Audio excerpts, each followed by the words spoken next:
അപ്പോൾ നമ്മുടെ എക്സാമിനറിൻ്റെ YouTube class മാത്രം കണ്ട് 520 ഔട്ട് ഓഫ് 520 വാങ്ങിച്ചിട്ടുള്ള ഒരു മിടുക്കനാണ് നമ്മുടെ അദ്വൈത്.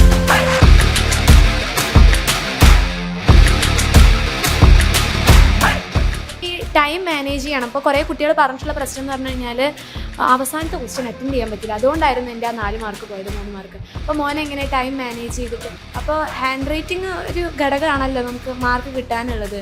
ഇതാദ്യമായിട്ടുള്ള നമ്മുടെ കേരളത്തിലൊരു ചരിത്രമായിട്ട് നമുക്ക് കുറിച്ച് വയ്ക്കാം.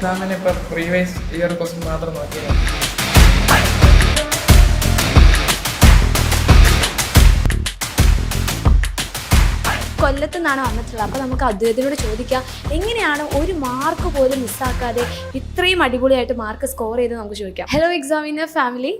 അപ്പോൾ നമ്മുടെ +1 റിസൾട്ടൊക്കെ വന്ന സമയത്ത് നമ്മളെല്ലാവരും ആഗ്രഹിക്കുന്നതാണ് ഒരു അടിപൊളി മാർക്ക്. അപ്പോൾ അടിപൊളി മാർക്ക് എന്ന് പറയുമ്പോൾ 520-ൽ 520 ആണ് മെജോറിറ്റി എല്ലാ മക്കളും ആഗ്രഹിക്കുന്നത്. അപ്പോൾ നമ്മുടെ എക്സാമിനറിൻ്റെ യൂട്യൂബ് ക്ലാസ് മാത്രം കണ്ട് 520 ഔട്ട് ഓഫ് 520 വാങ്ങിച്ചിട്ടുള്ള ഒരു മിടുക്കനാണ് നമ്മുടെ അദ്വൈത്. അപ്പോൾ അദ്വൈത് കൊല്ലത്തു നിന്നാണ് വന്നിട്ടുള്ളത്. അപ്പോൾ നമുക്ക് അദ്വൈതിനോട് ചോദിക്കാം, എങ്ങനെയാണ് ഒരു മാർക്ക് പോലും മിസ്സാക്കാതെ ഇത്രയും അടിപൊളിയായിട്ട് മാർക്ക് സ്കോർ ചെയ്ത് നമുക്ക് ചോദിക്കാം. ഓക്കെ, അപ്പോൾ അദ്വൈത് എങ്ങനെയുണ്ടായിരുന്നു റിസൾട്ടൊക്കെ അറിഞ്ഞ സമയത്ത്? ഞാൻ അവിടെ ഗെയിം കളിച്ചോണ്ടിരിക്കുവായിരുന്നു. എൻ്റെ കൂടെ ഒരു ഫ്രണ്ടാണ് പറഞ്ഞത് ഇതുപോലെ ഫുള്ളുണ്ട്. അപ്പൊ ഫുൾ ടൈം ഇങ്ങനെ ഇരുന്ന് പഠിക്കും അതോ? ഇല്ല, ജസ്റ്റ് പരീക്ഷ ആകുമ്പോൾ, ഓണ പരീക്ഷ അടുക്കുമ്പോൾ ഒരാഴ്ച 2 ആഴ്ച മുമ്പ് അങ്ങനെ. ഓക്കെ, അപ്പോൾ ഈ പേപ്പർ എഴുതുന്ന സമയത്ത് ഇപ്പോൾ ഒരു മാർക്ക് പോലും മോന് മിസ്സായിട്ടില്ലല്ലോ. അപ്പോൾ നമ്മൾ എഴുതുന്ന സമയത്ത് ഏതെങ്കിലും പാറ്റേണിലൊക്കെയാണ് മോൻ എഴുതുക? പാരഗ്രാഫ് ആക്കിയിട്ടും ഡയഗ്രാം വരച്ച് അങ്ങനെയൊക്കെ ഒന്നുമില്ല. അപ്പം മോൻ എന്താ രാവിലെ എന്തെങ്കിലും കഴിക്കുക, ഉച്ചയ്ക്ക് അങ്ങനെ പ്രത്യേക ഫുഡ് അങ്ങനെ ഒന്നുമില്ല? അപ്പോൾ എന്താണ് ഈ ഒരു സക്സസിന്റെ പിറകിൽ? എനിക്ക് അറിയത്തില്ല. കുഞ്ഞിലേ നന്നായിട്ട് ഹാർഡ് വർക്ക് ഒക്കെ ചെയ്യുന്നുണ്ടായിരുന്നു. അപ്പൊ ആദ്യം മുതലേ പഠിച്ചു തുടങ്ങി കഴിഞ്ഞാൽ എത്ര മാർക്കിൽ എത്തുന്നുണ്ടോ? ഇല്ല, ഞാൻ ഇപ്പൊ ഓണ പരീക്ഷ ഒന്നും ഇല്ലായിരുന്നല്ലോ, +1 തുടങ്ങിയോണ്ട്. ഇങ്ങനെ ക്രിസ്മസ് പരീക്ഷയ്ക്കാണ് ആദ്യമായിട്ട് പഠിച്ചു തുടങ്ങുന്നത്. പിന്നെ മോഡലിലും +1 അങ്ങോട്ടേ ഉള്ളായിരുന്നു മോഡൽ. പിന്നെ ഞാൻ ഫൈനൽ എക്സാമിന് നല്ലോണം ഹാർഡ് വർക്ക് ചെയ്തു. അപ്പോൾ മോഡൽ എക്സാമിന് ഒരു ഒറ്റ A+ മാത്രമേ ഒരു സബ്ജക്റ്റിന് ഉണ്ടായിരുന്നുള്ളൂ. അത് കഴിഞ്ഞിട്ടാണ് നമ്മുടെ അദ്വൈത് ഇപ്പോൾ 520 ഔട്ട് ഓഫ് 520 ഒരു മാർക്ക് പോലും മിസ്സാക്കാതെ എല്ലാ സബ്ജക്റ്റിനും അടിപൊളി മാർക്ക് സ്കോർ ചെയ്തിട്ടുള്ളത്. അപ്പോൾ മോൻ നോട്ട്സ് ഒക്കെ ഉണ്ടാക്കി പഠിക്കുമായിരുന്നു? നോട്ട്സ് ബയോളജിക്ക് എനിക്ക് നോട്ട്സ് ഇല്ലായിരുന്നു. പിന്നെ ഇങ്ങനെ യൂട്യൂബ് ക്ലാസ് കണ്ട് നോട്ട് എഴുതുമായിരുന്നു. അതെങ്ങനെയാണ് നമ്മുടെ എക്സാമിനറിൻ്റെ യൂട്യൂബ് ക്ലാസ് ആ ഒരു വഴിയിലോട്ട് എത്താനുള്ള ആ ഒരു വഴി പറഞ്ഞത്? ബയോളജി ഞാൻ ഒട്ടും അറിയത്തില്ല, എനിക്ക് ഇഷ്ടമല്ലായിരുന്നു. ഞാൻ അവസാനം പരീക്ഷയുടെ 2 ആഴ്ച മുമ്പാണ് പഠിച്ചു തുടങ്ങുന്നത്. അങ്ങനെ ഇമ്പോർട്ടൻ്റ് മാത്രമാണ് ഈ യൂട്യൂബിലുള്ളത്, അത് മാത്രം പഠിച്ചിട്ടാണ് ബയോളജി. അതെ, നമ്മുടെ യൂട്യൂബ് ക്ലാസ് കംപ്ലീറ്റ് ആയിട്ട് കവർ ചെയ്തിട്ടുണ്ടായി ബയോളജി ഫുള്ളായിട്ട്. എന്നിട്ട് അതിൻ്റെ ബേസിൽ നോട്ട്സ് ഉണ്ടാക്കി? അതിൻ്റെ ബേസിലാണ് ആ നോട്ട്സ് മാത്രമേ ഉള്ളായിരുന്നു. അപ്പോൾ ഈ ഏത് സമയത്ത്, രാവിലെ നേരത്തെ എണീറ്റ് പഠിക്കുമോ അതോ രാവിലെ? രാവിലെ ഞാൻ താമസിച്ചാണ് എണീക്കുന്നത്, രാത്രി താമസിച്ചാണ്. ഈ പഠനം അല്ലാതെ വേറെ എന്തെങ്കിലും എക്സ്ട്രാ?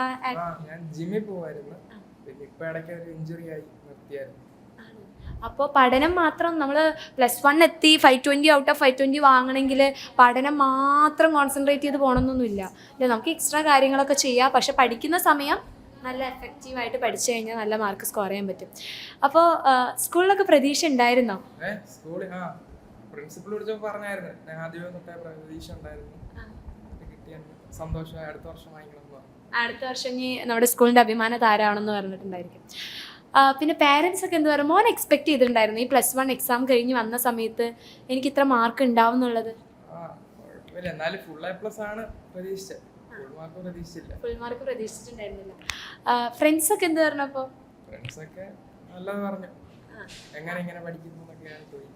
എന്താണ് ആ ഒരു ടിപ്സ് പറഞ്ഞു തരാനൊക്കെ ചോദിച്ചിട്ടുണ്ടായിരുന്നു? പ്രത്യേകിച്ചൊന്നുമില്ല, അതായത് പ്രത്യേകിച്ചൊന്നും ചെയ്യണ്ട. ഫുൾ മാർക്ക് കിട്ടാൻ വേണ്ടിയിട്ട് പ്രത്യേകിച്ച് ഇന്ന സമയം, ഇന്ന ടൈം ടേബിൾ, അങ്ങനത്തെ കാര്യങ്ങളൊന്നും സെറ്റ് ആക്കേണ്ട ഒരു ആവശ്യമില്ല. വെറുതെ ഇരുന്ന് പഠിക്കും. പരീക്ഷ ആകുമ്പോൾ അവസാന സമയത്ത് ഇരുന്ന് പഠിക്കുക അല്ലേ? പക്ഷെ അവസാന സമയത്ത് ഇരുന്ന് എല്ലാം അവസാനത്തേക്ക് വെച്ച് പോയി കഴിഞ്ഞാൽ ചിലപ്പോൾ അദ്വൈതിന് പെട്ടെന്ന് ക്യാച്ച് ചെയ്യാൻ പറ്റുന്ന സയൻസ് സബ്ജക്ട്സ് ഒക്കെ ആദ്യമേ നോക്കുമായിരുന്നു. ബാക്കി ഇംഗ്ലീഷും സെക്കൻഡ് ലാംഗ്വേജ് ഹിന്ദി ആയിരുന്നു. ഷമീം സാറെ ക്ലാസ്സൊക്കെ അടിപൊളിയായിട്ട് കാണാമായിരുന്നു. അപ്പോൾ സാധാരണ ഇംഗ്ലീഷിലാണ് കുറേ കുട്ടികൾക്ക് മാർക്ക് പോയിട്ടുള്ളത്. ഇപ്പോൾ 520-ൽ 517, 16. അപ്പോൾ മോഹൻ എങ്ങനെയാണ് ഇംഗ്ലീഷിൽ? ഞാനും അതാ വിചാരിച്ചത്, ഇംഗ്ലീഷിന് കുറയുമെന്നാണ് വിചാരിച്ചത്. പക്ഷെ ഇംഗ്ലീഷ് നല്ലോണം എഴുതാൻ പറ്റി. ഗ്രാമർ ഞാൻ മാരത്തോണിലാണ് ആദ്യമായിട്ട് പഠിക്കുന്നത്. പിന്നെ ഒത്തിരി എഴുതിയിട്ടുണ്ടായിരുന്നു നല്ല കുറേ. അപ്പോൾ ഈ ടൈം മാനേജ് ചെയ്യണം. അപ്പോൾ കുറേ കുട്ടികൾ പറഞ്ഞിട്ടുള്ള പ്രശ്നം എന്ന് പറഞ്ഞു കഴിഞ്ഞാൽ അവസാനത്തെ ക്വസ്റ്റ്യൻ അറ്റൻഡ് ചെയ്യാൻ പറ്റില്ല. അതുകൊണ്ടായിരുന്നു എൻ്റെ ആ 4 മാർക്ക് പോയത്, 3 മാർക്ക്. അപ്പോൾ മോനെ എങ്ങനെ ടൈം മാനേജ് ചെയ്തിട്ട്? നല്ല സ്പീഡിലാണ് എഴുതുന്നത്. ഹാൻഡ് റൈറ്റിംഗ് കുറച്ച് മോശമാണ്. നല്ല സ്പീഡിലാണ് എഴുതുന്നത്. നല്ല സ്പീഡിൽ എഴുതും. ഇംഗ്ലീഷ് അരമണിക്കൂർ എക്സ്ട്രാ ഉണ്ടായിരുന്നു എഴുതി കഴിഞ്ഞു. അപ്പോൾ നിങ്ങൾ കാണുക, അതായത് അരമണിക്കൂർ എക്സ്ട്രാ വെറുതെ ഇരിക്കുകയായിരുന്നു. അപ്പോൾ 516 മാർക്ക്, 17 മാർക്ക്, 3 മാർക്കൊക്കെ മിസ്സായിട്ടുള്ള ഇംഗ്ലീഷിൽ മാർക്ക് പറഞ്ഞിട്ടുള്ള കുട്ടികൾ ശ്രദ്ധിക്കുക. എഴുതുക അല്ലേ, റോക്കറ്റ് പോലെ എഴുതുക, അങ്ങോട്ടും ഇങ്ങോട്ടും തിരിഞ്ഞു നോക്കി ഇരിക്കരുത്. പക്ഷെ ഹാൻഡ് റൈറ്റിംഗ് മോശമായി കഴിഞ്ഞാലും മാർക്ക് കിട്ടും. അപ്പോൾ ഹാൻഡ് റൈറ്റിംഗ് ഒരു ഘടകമാണല്ലോ നമുക്ക് മാർക്ക് കിട്ടാനുള്ളത്. അപ്പോൾ ഹാൻഡ് റൈറ്റിംഗ് കൊണ്ട് ഒരു മാർക്ക് പോലും മിസ്സാക്കിയില്ല. അവിടെയാണ് ശ്രദ്ധിക്കേണ്ടത് അല്ലേ. അതായത് 520 കിട്ടിയിട്ടുണ്ട്. അപ്പോൾ സാധനം എഴുതിയാൽ മതി അല്ലേ, ഫുള്ളായിട്ട്. ഇപ്പോൾ ഈ ഡോക്ടേഴ്സ് നമുക്ക് പ്രിസ്ക്രൈബ് ചെയ്തിരുന്ന ലിസ്റ്റ് കണ്ടു കഴിഞ്ഞാൽ എങ്ങനെയാണല്ലോ അതുപോലെയാണ്. അപ്പോൾ അതുപോലെ എഴുതരുത്, അതാണ് പറഞ്ഞു വന്നത്. എഴുതുമ്പോൾ ഹാൻഡ് റൈറ്റിംഗ് ചിലപ്പോൾ ചില ആൾക്കാർക്ക് നല്ല നീറ്റായിട്ട് എഴുതാൻ പറ്റും. പക്ഷെ എഴുതുന്ന കാര്യങ്ങൾ വായിക്കുന്ന ഒരാൾക്ക് മനസ്സിലായാൽ മതി. മനസ്സിലാവണം. അത്യാവശ്യം സ്പീഡ് വേണം അല്ലേ, ലാംഗ്വേജ് സ്പീഡ്. അപ്പോൾ ബാക്കിയുള്ള സയൻസ് സബ്ജക്റ്റിന് ഇതുപോലെ 1 മണിക്കൂർ ഫ്രീ ആയിട്ട് ഇങ്ങനെ ഇരുന്നു. സാധാരണ ഇപ്പം നമ്മുടെ ക്ലാസ്സിലൊക്കെ എക്സാം ഹോളിൽ ഇങ്ങനെ ഫുൾ ടൈം ഇങ്ങനെ എഴുതി മിസ് പേപ്പർ എന്ന് പറയുന്ന ആൾക്കാരാണ് നമ്മൾ ബുജ്ജീസ് എന്ന് പറയുന്നത്. അപ്പോൾ ഇപ്പോൾ 1 മണിക്കൂറൊക്കെ എക്സാം എഴുതി ഇങ്ങനെ മിണ്ടാതിരിക്കുന്ന ആൾക്കാരെ കണ്ടു കഴിഞ്ഞാൽ ഈ എന്താ അങ്ങനെ വിചാരിക്കാം. പക്ഷേ അത് നേരെ ഓപ്പോസിറ്റ് ആയിരുന്നു. ഫുള്ളായിട്ട് എഴുതി എല്ലാ ക്വസ്റ്റ്യൻ അറ്റൻഡ് ചെയ്യും. ഇപ്പൊ നമുക്ക് ഓപ്ഷൻ എഴുതും, ഒന്നും വിടൂല. അതായത് 1 മുതൽ ഇപ്പോൾ 20 ക്വസ്റ്റ്യൻ ഉണ്ടെങ്കിൽ അതിൽ 2 അറ്റൻഡ് ചെയ്താൽ മതി എന്ന് പറഞ്ഞു കഴിഞ്ഞാൽ എല്ലാം എഴുതും. എല്ലാം അറിയോ? അറിയാത്തത്. അപ്പോൾ ഈ ഉള്ള കോൺസെപ്റ്റ് വെച്ച് എഴുതണമെങ്കിൽ അത് പഠിക്കണമല്ലോ. അപ്പോൾ മോൻ ടെക്സ്റ്റ് ബുക്ക് കംപ്ലീറ്റ് കവർ ചെയ്തിരുന്നു. 520-ൽ 520 മാർക്ക് വാങ്ങിച്ചിട്ടുള്ള അദ്വൈത് പറയുന്നു ടെക്സ്റ്റ് ബുക്ക് വീട്ടിലില്ല. ടെക്സ്റ്റ് ബുക്ക് പോലും വായിക്കാതെയാണ് ഇതാദ്യമായിട്ടുള്ള നമ്മുടെ കേരളത്തിലൊരു ചരിത്രമായിട്ട് നമുക്ക് കുറിച്ച് വയ്ക്കാം. ടെക്സ്റ്റ് ബുക്ക് ഇല്ലാതെ നമുക്ക് മാർക്ക് വാങ്ങാൻ പറ്റും.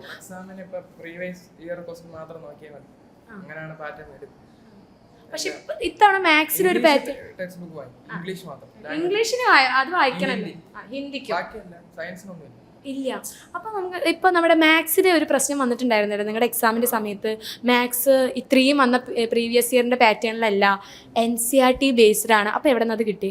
അത് ഞാൻ വേറെ രീതിയിലാണ് ചെയ്തത്. മാത്സ് എനിക്ക് നല്ല ബേസ് ഉണ്ട്. മാത്സ് ഞാൻ നല്ലോണം ചെയ്തത്. എനിക്ക് ഏറ്റവും ഇഷ്ടമുള്ള സബ്ജക്റ്റ് മാത്സ് ആണ്. അപ്പോൾ വേറെ രീതിയിലൊക്കെയാണ് ഞാൻ ആൻസർ ചെയ്തത്. അവസാനം ഫൈനൽ ആൻസർ ഉണ്ട്, സ്റ്റെപ്പ് ഒന്നും അധികം ഇല്ല. ലിബറലായോണ്ടായിരിക്കും ഫുള്ള് കിട്ടിയത്.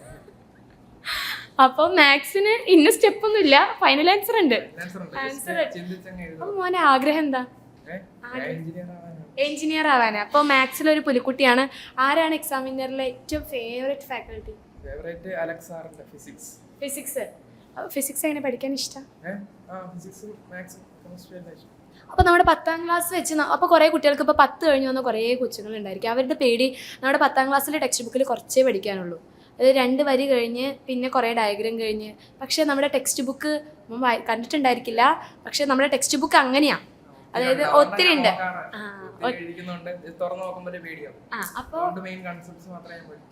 അപ്പോൾ ഈ 10ാം ക്ലാസ്സിൽ ഇപ്പോൾ വന്നിട്ടുള്ള കുട്ടികളോട് മോൻ എന്തെങ്കിലും അഡ്വൈസ് ഉണ്ട്? അതായത് ഇങ്ങനെ പഠിച്ചു കഴിഞ്ഞാൽ നല്ലതായിരിക്കും. അപ്പോൾ മോൻ എന്തെങ്കിലും ചിലപ്പോൾ ആദ്യം എന്തെങ്കിലും മിസ്റ്റേക്ക് ഒക്കെ ചെയ്തിട്ടുണ്ടായിരിക്കും, പിന്നീടായിരിക്കും റിയലൈസ് ചെയ്തിട്ട് അത് മാറ്റിയിട്ടുണ്ടായിരിക്കാം.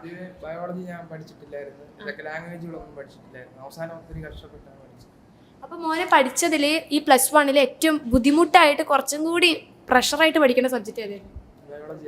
ബയോളജി ആയിരുന്നു. എല്ലാവർക്കും എളുപ്പമാണ്, പക്ഷെ എനിക്ക് കാണാൻ പഠിക്കാൻ ഇത്തിരി പാടാണ് ഈ ടേംസ്. അപ്പോൾ മോനെ ബയോളജി ബുദ്ധിമുട്ടായതുകൊണ്ടാണ് അതിന് സമയം ഇതാക്കേണ്ടി വന്നത്. ഇനിയിപ്പോൾ ഫിസിക്സിനൊക്കെ ഇപ്പോൾ മോനപ്പോൾ കുറേ കുഴപ്പമില്ല. അപ്പോൾ മോനെ ഓൾറെഡി ഒരു ബേസ് ഉണ്ടാക്കി എടുത്തിട്ടുണ്ട്. അപ്പോൾ അത് വെച്ചിട്ടാണ് ഈ ഒരു എക്സാം എഴുതിയിട്ടുണ്ടായിരുന്നത്. ഈ ഒരു എക്സാം എഴുതിയിട്ട് 520 മാർക്ക് സ്കോർ ചെയ്ത് ശരിക്കും ഒരു അത്ഭുതം കേട്ടോ. കാരണം കുറേ പേര് ഇവിടെ വന്നിട്ട് പറഞ്ഞിട്ടുണ്ടായിരുന്നത് നന്നായിട്ട് ഹാർഡ് വർക്ക് ചെയ്യുക, പഠിക്കുക. നമ്മൾ ആദ്യം മുതലേ പഠിക്കണം, അല്ലെങ്കിൽ എക്സാമിൻ്റെ ടൈമിൽ നല്ല ഉറക്കമൊക്കെ കളഞ്ഞ് പഠിക്കണം. പക്ഷേ ടെക്സ്റ്റ് ബുക്ക് പോലും ഇല്ല. അതാണ് പ്രത്യേകമായിട്ട് ശ്രദ്ധിക്കേണ്ടത്. ഒരു NCERT ടെക്സ്റ്റ് ബുക്ക് അതിൻ്റെ ഇംഗ്ലീഷും ഹിന്ദി മാത്രം.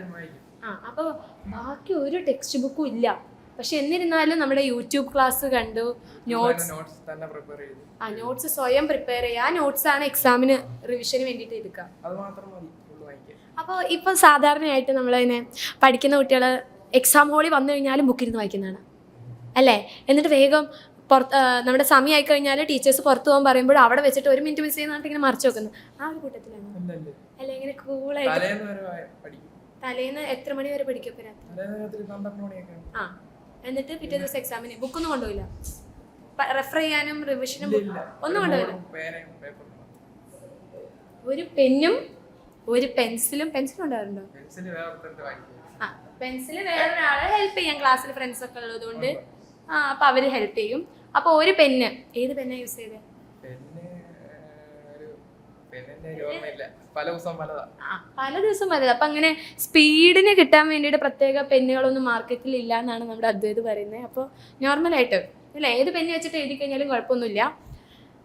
ബുക്കൊന്നും ഇല്ലാതെ നോർമലായിട്ട് പോകുന്നു. എക്സാം ഹോളിൽ ഇങ്ങനെ പോയിട്ടിരിക്കും അല്ലേ, നല്ല റിലാക്സ് ആയിട്ടിരിക്കുന്നു. അതിനുശേഷം ക്വസ്റ്റ്യൻ പേപ്പർ വരുന്നു.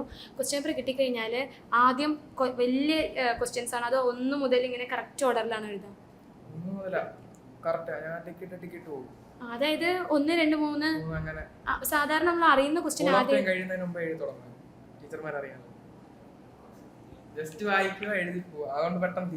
ഒരു ടോപ്പറാണ്. കൂൾ ഓഫ് ടൈം പോലെ എനിക്ക് വേണ്ട, ഞാൻ 1 മുതൽ എഴുതി തുടങ്ങാം എന്ന് പറഞ്ഞ് 1 മുതൽ അങ്ങോട്ട് തുടങ്ങും.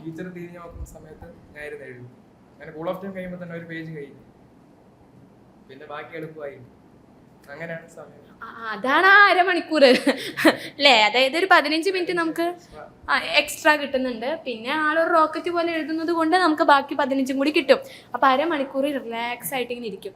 ആ അരമണിക്കൂർ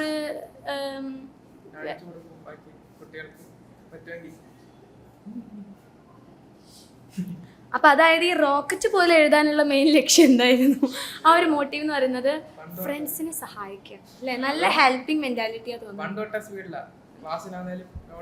അപ്പൊ പെട്ടെന്ന് ഇങ്ങനെ സ്പീഡിൽ എഴുതുന്നുണ്ട്, പെട്ടെന്ന് ഒരു ടോപ്പിക് ഒക്കെ പറഞ്ഞു കഴിഞ്ഞാൽ പെട്ടെന്ന് അത് മനസ്സിലാക്കാൻ പറ്റുമോ? ക്ലാസ്സിൽ ഇപ്പോൾ ഞാൻ പഠിക്കുന്ന സമയത്ത് എൻ്റെ ക്ലാസ്സിൽ ഒരു കുട്ടി ഉണ്ടായിരുന്നു. ആ കുട്ടി ഇങ്ങനെ ഇരിക്കുള്ളൂ, നോട്ട്ബുക്കൊക്കെ ഇങ്ങനെ തുറന്നു വെച്ച് ഇങ്ങനെ ഇരിക്കുള്ളൂ. പക്ഷെ നമ്മളൊക്കെ തന്നെ ടീച്ചർ പറയുന്ന ഇങ്ങനെ എഴുതിക്കൊണ്ടിരിക്കാവും, പക്ഷെ അവൻ നോർമലായിട്ടിരിക്കും. പക്ഷെ എന്ത് ക്വസ്റ്റ്യൻ ചോദിച്ചാലും അവൻ ആൻസർ ചെയ്യും. അപ്പം അതേപോലെ ക്ലാസ്സിൽ ഇങ്ങനെ റിലാക്സ്ഡ് ആയിട്ടിരിക്കുന്നു. അങ്ങനെയാണ്. സ്കൂളിൽ പോവാറില്ലേ? അപ്പോൾ പഠിക്കാറില്ല. അപ്പൊ ടീച്ചേഴ്സൊക്കെ ഞെട്ടിപ്പോയിട്ടുണ്ടായിരിക്കും ശരിക്കും.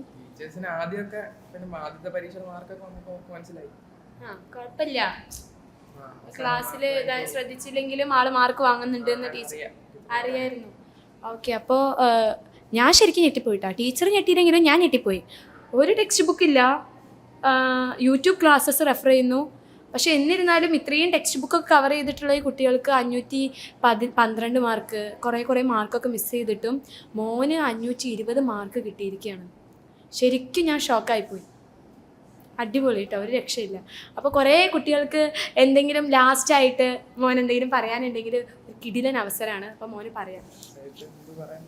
ഒന്നും പറയാനില്ല. ചെറുതായിട്ട് ഇപ്പോൾ വന്നിട്ടുള്ള 10ാം ക്ലാസ്സിലെ കുട്ടികൾ, അവർക്ക് ചിലപ്പോൾ ഈ മലയാളം മീഡിയത്തിൽ നിന്ന് വന്നിട്ടുള്ള കുറേ കുട്ടികൾ ഇപ്പോൾ ഫ്രണ്ട്സ് സർക്കിളിൽ ഉണ്ടായിരിക്കില്ലേ? ഇല്ല. അപ്പോൾ ചില കുട്ടികൾക്ക് മലയാളം മീഡിയത്തിൽ നിന്ന് 10 വരെ മലയാളം മീഡിയം കഴിഞ്ഞ് പിന്നെ ഫുൾ ഇംഗ്ലീഷിലാണ് പഠിക്കുന്നത്. അപ്പോൾ കുറേ കുട്ടികൾക്ക് അതൊരു ബുദ്ധിമുട്ടാണ്, കുറേ ടേംസ് ഒക്കെ പഠിക്കാൻ. അപ്പോൾ അവർക്കൊക്കെ എന്തെങ്കിലും മോൻ എന്തെങ്കിലും ടിപ്സ്? സിനിമകളും ഒക്കെ കൂടുതൽ കാണും, അങ്ങനെയാണ് ഇംഗ്ലീഷിനോട് ഇത്ര ഇതായി. അങ്ങനെയാണ് ഇംഗ്ലീഷ് നല്ലോണം സ്പീഡ് എഴുതാനും എല്ലാം അറിയാം. അതായത് ഇത് ചെയ്യാൻ വേണ്ടി സിനിമ കാണണം എന്നല്ല ഇത് പറയുന്നത്. ഇംഗ്ലീഷൊക്കെ കുറച്ചും കൂടി കൈകാര്യം ചെയ്യാൻ വേണ്ടിയിട്ട് ഇംഗ്ലീഷ് മൂവീസൊക്കെ ഓക്കെ. അപ്പോൾ ഈ യൂട്യൂബ് ക്ലാസ്സസ് ഒക്കെ എപ്പോഴും കാണാറുണ്ട്? ഡെയിലി കാണും? മാരത്തോൺ മാത്രം, വൺ ഷോട്ട് ഇരുന്ന് കാണും. ഓക്കെ, അപ്പോൾ ഡെയിലി പറയുകയാണെങ്കിൽ ഒരു 2 മണിക്കൂറേ മോൻ പഠിക്കുന്നുള്ളൂ അല്ല? എക്സാം ഓക്കെ, അത് പ്രത്യേകം ശ്രദ്ധിക്കുക. ഞാൻ പറഞ്ഞതിൽ ചെറിയ മിസ്റ്റേക്ക് ഉണ്ട്. ഡെയിലി അല്ല, എക്സാം ടൈമിൽ ഒരു 2 മണിക്കൂർ ടെസ്റ്റ് പേപ്പർ ആണെങ്കിലും തലേന്ന് ഒരു 1 ഷോട്ട് കാണും. 1 ഷോട്ട് കാണും. ഓക്കെ, അപ്പോൾ 1 ഷോട്ട് കണ്ട് നമ്മുടെ യൂട്യൂബ് ക്ലാസ് മാത്രം റെഫർ ചെയ്ത് അങ്ങനെ പറയാം. കാരണം NCERT ടെക്സ്റ്റ് ബുക്ക് സയൻസ് സബ്ജക്റ്റിൽ നോക്കിയിട്ടില്ല. പിന്നെ നമ്മുടെ ലാംഗ്വേജ് സബ്ജക്റ്റിലാണെങ്കിൽ നമ്മുടെ ഹിന്ദി സാറ് അതുപോലെ തന്നെ ഇംഗ്ലീഷിൻ്റെ ഒക്കെ ടെക്സ്റ്റ് ബുക്ക് കുട്ടിക്ക് ഉണ്ടായിരുന്നു. കാരണം കഥയൊക്കെ അറിയണമെങ്കിൽ ടെക്സ്റ്റ് ബുക്ക് വേണമല്ലോ. പിന്നെ ലൈവ് കണ്ടത്രേ ഉള്ളൂ. നോട്ട്സോ അങ്ങനെയൊന്നും വായിച്ചിട്ടില്ല. ഇല്ല. അപ്പോൾ എന്തായാലും ഒരു വലിയ വിജയം തന്നെയാണ് നമ്മുടെ അദ്വൈത് വാങ്ങിച്ചിട്ടുള്ളത്. So happy. അപ്പോൾ മോൻ ആഗ്രഹിച്ച പോലെ തന്നെ നല്ലൊരു എഞ്ചിനീയറിംഗ് ഫീൽഡിലോട്ട് വരാൻ പറ്റും. ഇനിയും വീണ്ടും നമ്മുടെ ക്ലാസ്സസ് ഒക്കെ കാണാം. +2 ഇതേപോലെ ഒരു ഇൻ്റർവ്യൂവിന് വീണ്ടും വരിക. അപ്പോൾ ഫ്രണ്ട്സിനൊക്കെ കൂട്ടിയിട്ട് വരിക, എല്ലാവരും കൂട്ടിയിട്ട് വരിക. അത് കഴിഞ്ഞ് മോൻ +2 JEE എക്സാമൊക്കെ എഴുതാം, JEEക്ക് വേണ്ടിയിട്ടാണ്. അപ്പോൾ മാത്സിൽ അറിയാലോ, മാത്സിൽ ടെക്സ്റ്റ് ബുക്കൊന്നും ഇല്ലാതെ തന്നെ നമ്മുടെ മാത്സിൽ +1 വളരെ ബുദ്ധിമുട്ടുള്ളൊരു എക്സാം ആയിരുന്നു. NCERT ബേസ്ഡ് ക്വസ്റ്റ്യൻസ് വന്നിട്ട് വരെ എനിക്കറിയുന്ന പാറ്റേണിൽ ഞാൻ ആൻസർ കണ്ടെത്തിയിട്ടുണ്ടല്ലോ അല്ലേ. അതായത് ടെക്സ്റ്റ് ബുക്കിൽ വേറെ ഇക്വേഷൻ ആയാലും എനിക്കിതറിയാം എന്ന് പറഞ്ഞ് ആള് ഫുള്ളായിട്ട് കറക്റ്റായിട്ട് ആൻസറൊക്കെ എഴുതി. അപ്പോൾ മോൻ എന്തായാലും എന്തായാലും ക്രാക്ക് ചെയ്യാൻ പറ്റും, ഷുവറായിട്ടുള്ള കാര്യം. മാത്സിൽ ഇത്രയും കഴിവുണ്ടെങ്കിലും മോൻ എന്തായാലും പറ്റും. അപ്പോൾ ഇനി JEE ഒക്കെ കിട്ടി വീണ്ടും വരും ഇങ്ങോട്ട്. ഓക്കെ, അപ്പോൾ all the best. Thank you so much.